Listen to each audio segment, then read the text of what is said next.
కొన్ని కుటుంబాల్లో ఆస్తి తగాదాలతోనూ భార్యాభర్తల తగాదాలతో కోర్టులకు వెళ్తూ ఉంటారు. ఒకసారి కోర్టు మెట్లు ఎక్కేమన్నానంటే ఆ గొడవ తేలేంత వరకు కూడా సంవత్సరాలు పడుతుంది.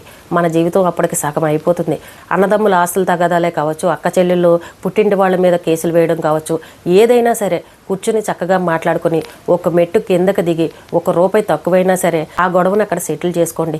మీరు ఈ రోజున నాకు ₹1 ఎక్కువ కావాలని కొట్లాడారు అనుకోండి, జీవితకాలం మీకున్న బంధాలన్నీ కూడా దూరంగా అయిపోతాయి. భగవంతుడు మనకిచ్చింది ఒకే జీవితం. మన తోడబుట్టిన వాళ్ళు ఎవరైతే ఉన్నారో మన అన్నదమ్ములు అక్క చెల్లెలు చక్కగా కలిసిమెలిసి ఉండాలి. మీరు ఎంత చక్కగా కలిసిమెలిసి ఉంటారో రేపొద్దున మీ పిల్లలు కూడా అంతే విధంగా కలిసిమెలిసి ఉంటారు. బతికినంతకాలం మన సొంత వాళ్ళతోటి చక్కగా హ్యాపీగా బతికేమనే ఆనందం మనకు ఉండాలి. ఒక మెట్టు కిందకి దిగండి, మీ బంధాన్ని గట్టిపరచుకోండి. మళ్ళీ జన్మ అంటూ ఉందో లేదో మనకు తెలియదు. మనిషి జన్మ ఉందో లేదో కూడా మనకు అస్సలు తెలియదు.